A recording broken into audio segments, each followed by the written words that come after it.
Assalamualaikum warahmatullahi wabarakatuh. Perkenalkan, nama saya Raihan dengan NIM 2504 1070 306. Pada kesempatan kali ini saya akan membahas salah satu ayat Al-Quran yang memiliki makna yang sangat mendalam, yaitu Quran Surat Al-Muzammil ayat 4. Ayat ini merupakan bagian dari wahyu awal yang diturunkan kepada Nabi Muhammad SAW, yang berisi perintah untuk membaca Al-Quran dengan tartil, yaitu dengan perlahan, jelas, dan penuh penghayatan. Perintah ini tidak hanya berkaitan dengan cara membaca, tetapi juga mengandung pesan yang perintah ini tidak hanya berkaitan dengan cara membaca, tetapi juga mengandung pesan penting untuk memahami, merenungkan, dan mengamalkan isi Al-Quran dalam kehidupan sehari-hari. Melalui penjelasan ini kita akan mencoba memahami makna yang terkandung dalam Quran Surat Al-Muzammil ayat 4. Assalamualaikum warahmatullahi wabarakatuh. Assalamualaikum warahmatullahi wabarakatuh. Waalaikumsalam warahmatullahi wabarakatuh. Alhamdulillah, alhamdulillah, alhamdulillah. Dalam diri Allah Subhanahu wa taala yang telah memberikan kita nikmat sehat, nikmat iman, dan nikmat waktu yang berlimpah. Meskipun seringkali kita lalai dalam menggunakannya. Salawat serta salam semoga kita selalu curahkan kepada Nabi Muhammad SAW, sosok yang paling sempurna dalam berinteraksi dengan Tuhan, yang bukan hanya membacanya, tetapi juga menghidupkan dalam setiap aspek kehidupan. Hadirin yang dirahmati Allah Subhanahu wa taala, izinkan saya mengajak kalian semua untuk memulai dengan sebuah kejujuran. Dalam sehari, berapa lama kita main handphone?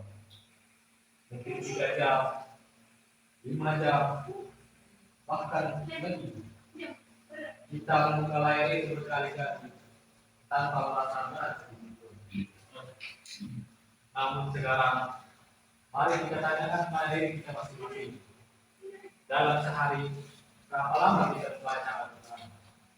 Dan dari waktu yang sedikit itu, berapa banyak kita benar-benar memahami isi Al-Quran? Jadi, mari kita renungkan dan diam.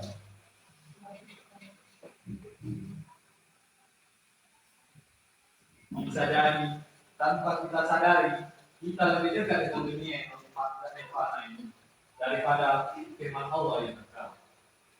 Kita lebih akan mengotifikasi itu daripada ayat-ayat ilahi.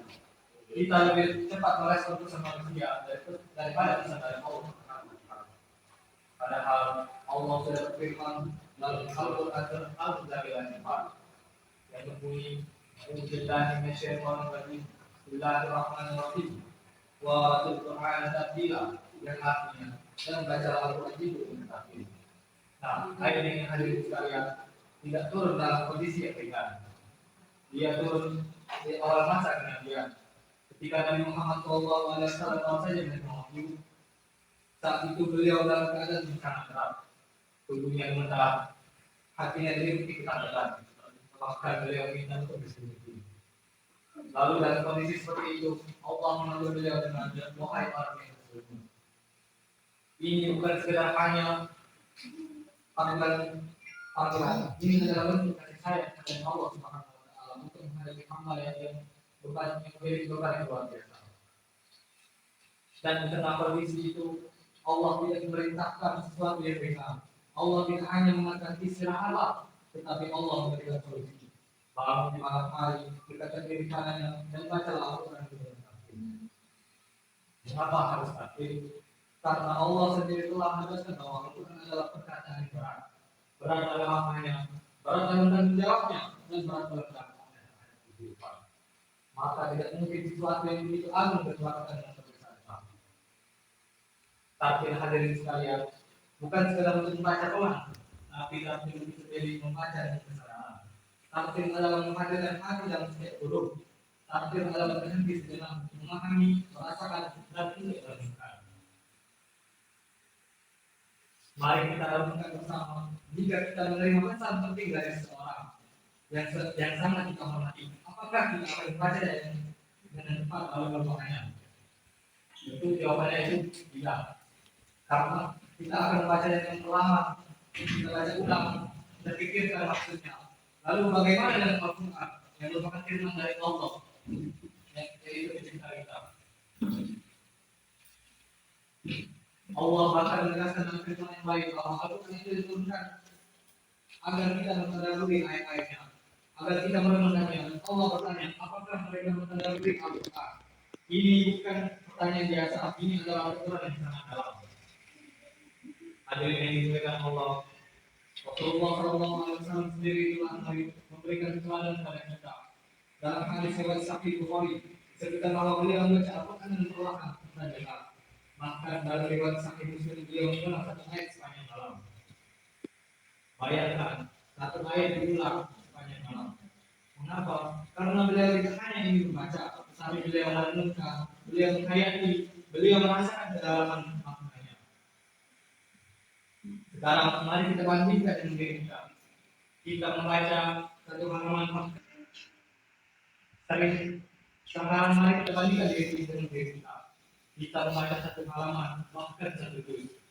Seringkali dengan kecepatan yang tinggi. Tapi setelah selesai, kita tidak tahu apa yang kita baca. Tidak ada perubahan dalam diri kita, dan tidak ada kesalahan dalam diri kita. Hadirin sekalian, ada dua orang. Yang pertama membaca satu Al-Quran dengan cepat, yang menyelesaikan dalam waktu singkat. Yang kedua, yang membaca beberapa ayat saja, tapi ia membaca dengan perlahan, memahami artinya dan hati yang tersentuh hingga mereka terkena. Pertanyaannya, siapa yang lebih dekat dengan membaca Al-Quran? Kalau seseorang menghadapi masalah dalam hidup, lalu ia membaca ayat dengan salah, jika ia membaca dengan cepat, mungkin ayat itu hanya lewat tulisannya. Namun, ia membacanya dengan tertil, dengan penghayatan, maka ayat itu akan berbicara langsung padanya dan memberikan ketenangan dan kekuatan. Begitu pula ketika seorang membaca ayat dengan dosa dan azab, jika dibaca dengan tertil, hatinya bisa bergetar, muncul rasa takut, mungkin untuk berubah. Namun, jika dibaca dengan tergesa-gesa, maka semuanya akan jadi lewat saja. Hadirin yang dirahmati Allah Subhanahu wa taala. Para sahabat Nabi adalah contoh terbaik dalam hidup dan Al-Quran. Umar bin Khattab adalah sosok yang berusaha keras terhadap Islam. Bahkan dia pernah berniat untuk membunuh Nabi Muhammad SAW. Namun suatu hari dia mendengar ayat Al-Quran yang dibacakan. Ketika ia membaca dengan hati dengan ayat dan ayat itu masuk dalam hatinya, dan saat itu juga hidupnya berubah dari seorang penentang menjadi pembela Islam yang sangat kuat. Apa yang membuat Umar?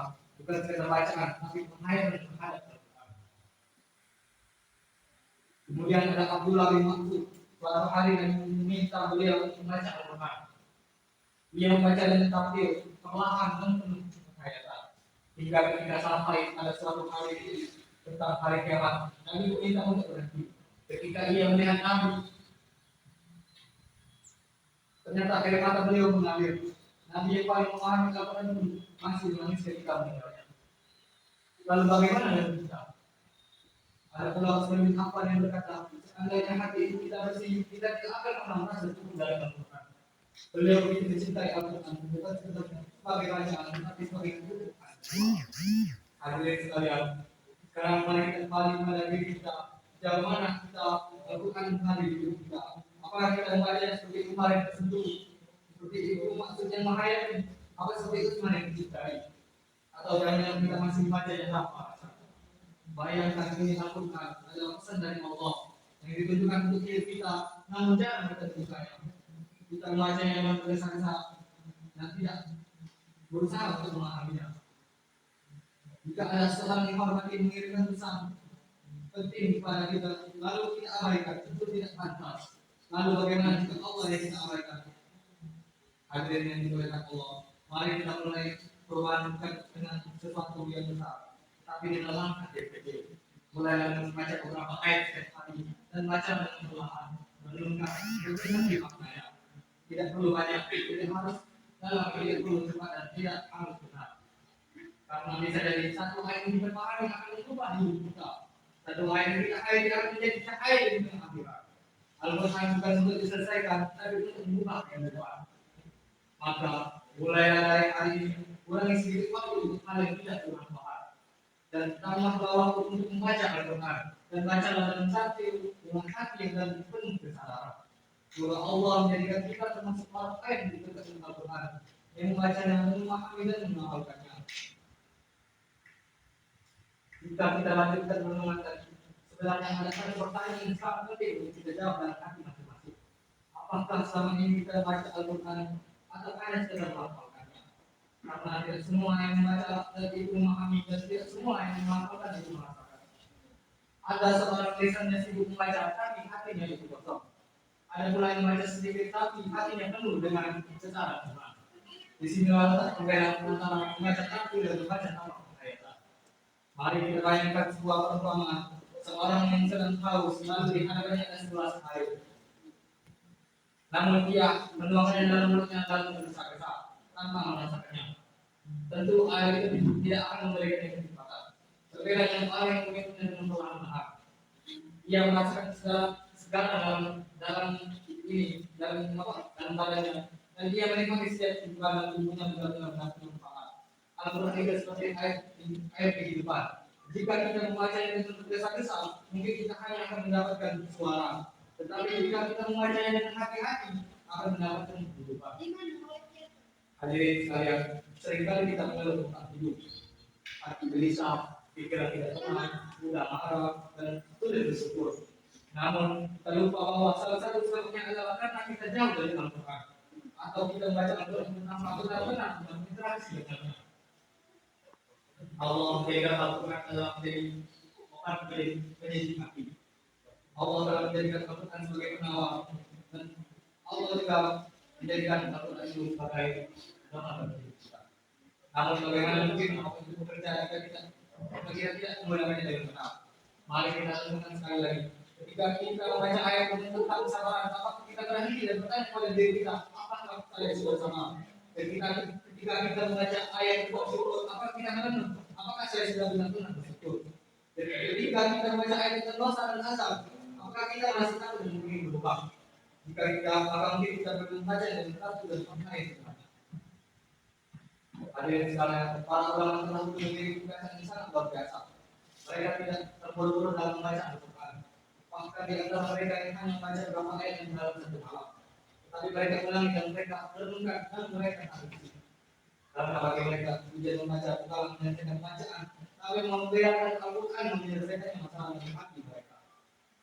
Sekarang mari kita bayangkan dalam kondisi kita saat ini. Kita membaca Al-Quran, tetapi pikiran kita kemana-mana. Mulut kita membaca, tetapi hati kita sibuk memikirkan urusan dunia. Ini bukan salah membaca, tapi ini menunjukkan bahwa kita belum menghadirkan diri hati. Padahal Allah tidak hanya melihat suara kita, tapi Allah melihat dari hati kita. Hadirin yang dirahmati Allah, ada satu hal yang perlu kita sadari. Al-Quran tidak akan berubah yang harus berubah dari kita. Al-Quran tetap sama dari dulu dan tetap sempurna, tetap menjadi petunjuk.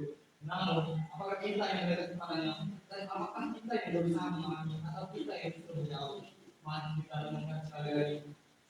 Sejauh suatu hari nanti kita akan berdiri di hadapan Allah dan Allah akan menjadi saksi kita. Ia menjadi pembela atau menjadi musuh kita. Jika kita dekat dengannya, ia akan menjadi pembela. Jika kita mengabaikannya, maka ia menjadi musuh kita. Hadirin sekalian, tidak ada kata terlambat untuk berubah.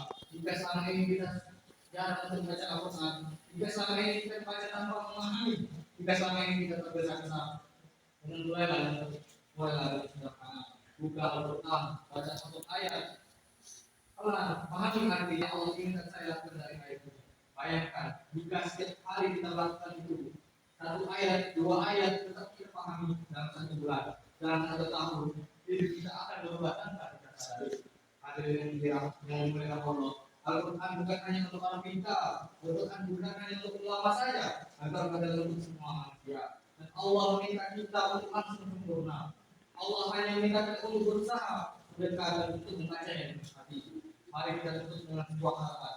Semoga setelah kita mendengarkan tausiah singkat ini, kita tidak lagi membaca Al-Quran dengan tergesa-gesa. Semoga kita mulai membaca dengan takdir dan dengan penghayatan dan penuh kesadaran.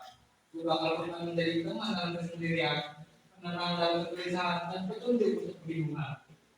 Dan semoga kita termasuk orang yang membaca Al-Quran dengan hati yang hidup, bukan sekedar lisan yang bergerak. Mungkin itu saja yang bisa saya sampaikan.